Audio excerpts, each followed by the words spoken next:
Sa unang anibersaryo ng paglaya ng Marawi City, pinangunahan ni AFP Chief General Carito Galvez ang military honors para sa 168 sundalong nasawi sa 5 buwang bakbakan ng militar at teroristang grupong Maute-ISIS. Dumalo rin kahapon sa ceremony sa Camp Ranao ang naging hostage ng mga terorista na si Father Chito Soganob. Hadlang pa rin daw sa reconstruction ng lungsod ang matagal na pagpili ng mga kontraktor at pagtanggal sa mga naiwang bomba. Nasimulan na ang pagtatanggal ng mga debris pero higit 12,000 pamilya pa ang hindi nakakabalik sa kanilang mga tahanan. At kaugnay niyan, makakausap natin si Sultan Abdul Hamidullah Atar ng Marawi. Magandang tanghali po sa inyo. Yeah, good afternoon to all the listeners. Good afternoon sa inyo po. Opo. Ano pong inyong sentimiento sa pananatili ng libo-libo pa rin nating kababayan sa mga evacuation center? Isang taon matapos mapalaya ang syudad ng Marawi. And as far as the IDP is concerned, a lot of sentiment, frustration in the part of the IDP. Considering na itong nangyari po sa Marawi po, ay wala pong may kagustuhan dito. Subalit, the state has the obligation to protect the people and its property. A year after the liberation ng Marawi, ang expectation namin sa Presidente at sa this administration ay maipatupad yung lahat ng proposal niya na ibabangon ng Marawi. Subalit, until now, hindi pa rin po nakabalik sa aming mga tahanan o sa aming lugar ang mga IDP. Pangalawa po ay itong rehabilitation sa Marawi, wala pang konkretong plano na naipresenta sa mga IDP. Napakasakit po sa amin na hindi namin alam anong mangyari sa rehabilitation. Rehabilitation ba to na angkop doon sa kagustuhan ng mga IDP o rehabilitation na gagawin sa Marawi na angkop sa kagustuhan ng mga investor? So napakarami yung mga tanong. Paano po pinapaliwanag sa inyo ng gobyerno ang kanilang mga kinatawan itong sitwasyon ngayon? Kasi ang ina-explain nila sa media, marami pa ring bomba na hindi nakukuha, delikado pa rin ito. Ito yung kanilang mga explanation po. Pero sa inyo po, ano po yung kanilang mga ipinapaliwanag tungkol sa delay? Of course, sa delay po ay wala pong konkretong explanation ng ating gobyerno po. We have to take note na yung mga consortium Bangon Marawi ng mga contractor na failed doon sa lahat ng consultation nila, iba naman ngayon yung contractor na hawak sa rehabilitation. Subalit, we don't know yet right now the concrete rehabilitation na gagawin sa Marawi. Walang consultation or any message sent by the government to the IDP insofar as bakit na-delay itong rehabilitation. We cannot accept yung sinasabi nila na may mga bomba because that's the responsibility of the government. That's not the concern of the IDP themselves. Buhay po ang pinag-uusapan dito. Marami na nagkasakit ng mga kababaihan, marami na namatay ng mga bata dahil itong mga tent na ginawa ng ating gobyerno, this is intended for 6 months. Subalit, it's more than a year. Every time and then, yung weather natin sa Marawi, palagi po umuulan. Nagsasuffer sila for more than a year. At until now, wala pa ring pagpapabalik sa kanila. Ibig sabihin namin po ay ang responsibilidad ay dapat hindi galing sa mga tao. Dahil kami yung nasiraan, kami yung nasaktan, kami yung nawalan ng pamilya. Obligation po to ng state because when they launch the war against the terror, therefore they have to also to prepare the consequences in whatever way na maibangon yung mga tao sa Marawi. So pagkakaalam nyo po talaga nag-fail yung mga naunang dapat gagawa dun sa rehab. Ayun lang po ang alam niyo ngayon. Opo, yun lang po ang alam namin na na-failed yung consortium of Bangon Marawi. At yung bagong contractor na Power China na sinasabi nila, hindi namin alam po ano yung konkreto na plano. Na sinasabi rin ng military na may come visited to or visiting part 2 dahil i-identify yung mga may-ari ng lupa. We cannot accept na ang problema ay yung mga bomba at saka yung land management dahil kami po na mga Maranao, alam po namin yung mga lupa namin.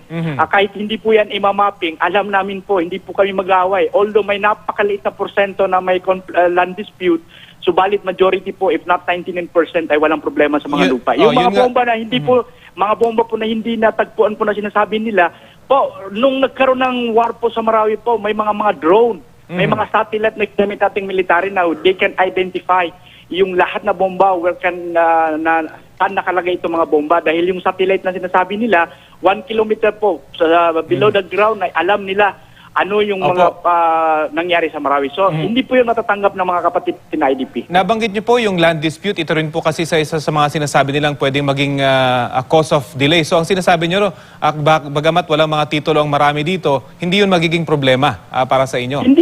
Hindi po, dahil we've been live in Marawi for centuries, and the justice system that employed to us is not only for the legal law, but we have traditional law and the Sharia law. In the past more than centuries, in the past more than decade, since nag-work din tayo sa civil society organization, paningin namin po, lahat na lupa dyan po sa Marawi, if not all, alam ng mga residente sino yung may-ari. So palagay nyo ba, dapat maging basihan po. Palagay nyo ba sapat yung konsultasyon ho sa inyo para ma-resolve yung ganitong mga question? Lahat po na consultation po ay ginawa. But the question is, prepared ba yung ating gobyerno na makinig doon sa lahat ng recommendation natin? Kasi sinabi namin noon na pabalikin na kami. As of January, October 17, nagkaroon ng liberation ng Marawi. As of January, nag-advocate na kami na pabalikin kami sa mga bahay namin.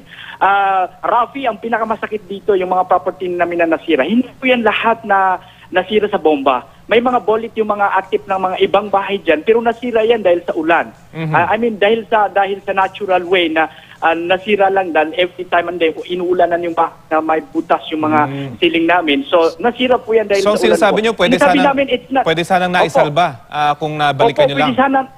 Pwede sana naisalba kung pinagbigyan kami na maka-return sa Marawi. At we cannot accept until now yung programa nila na flattening. Because if they do the flattening, it creates more problem. Yun ang problema ng land management if they will flat the Marawi, flat all the properties sa Marawi. Dahil talagang magkakaroon ng problema doon sa identification. Doon may scientific sila na gagawin sa identification sa lab. Pero paningin pa rin namin ay magkakaroon ng problema kung i-flatten nila ang Marawi. Ang advocacy namin, pabalikin kami doon while waiting for any rehabilitation. A rehabilitation dapat na kasama yung mga tao. Hindi dapat rehabilitation na gobyerno lang dahil lahat na findings ng civil society including all other sectors, sinasabi that the success of rehabilitation is based on the quality of participation of the people from planning to implementation. Siguro recognize nyo naman na yung ibang building talagang delikado na. Dapat na talagang i-demolish. Marami yung mga malaking business establishment, we recognize na kailangan yung i-demolish. Pero yung mga bahay na pwedeng isalba, dapat hindi i-flatten. Yung residential po ay dapat po ay pabalikin na yung mga tao dahil ang impact ng war ay hindi lang po property kung yung psychological impact sa amin na bakit hindi kami pinapabalik. So anong panawagan nyo sa gobyerno sa ngayon at ano masasabi nyo sa inyong mga kababayan na hanggang ngayon naghihintay pa rin ng progress at rehabilitation dyan po sa Marawi? Lahat po na way ay ginawa natin sa legal man o sa protesta, sa pagsusulat man o sa dialogo. Sinabi ng Pangulo, I would like to reiterate yung promise ng ating President Duterte na ibabangon ng Marawi. Subalit, wag namang gawin na ibabangon ng Marawi na it's too late. Ibig sabihin marami nang nasaktan, marami nang nagsasuffer ngayon. Dapat po rehabilitation po, na quick na rehabilitation, nakasama doon yung mga tao po. Kung may plano sila na rehabilitation, i-cluster ang Marawi. We know the fact na mahirap po i-rehabilitate ang Marawi because it has a lot of complexity. Subalit ang panawagan namin ay i-cluster ang Marawi. Kung 3 cluster yan, yung isang cluster na hindi naman masyado nasira, pabalikin na yung mga tao while waiting for any repair for the road or repair for any social, basic facilities. So, pabalikin kami as soon as possible. Dahil kung hindi ito mangyari po ay napakarami na nasasaktan ng mga kababaihan, mga ina, mga mothers at saka yung mga anak ng mga pamilya na nakahinto na sa pag-aaral. One way to rebuild Marawi po ay yung tinatawag natin strong social cohesion na hindi po dapat solo ng gobyerno, dapat kasama doon yung mga tao. Okay. Sige po. Patuloy po kaming tututok sa issue ito. Maraming salamat po sa inyong oras. Maraming salamat po. Si Sultan Abdul Hamidullah Atar ng Marawi.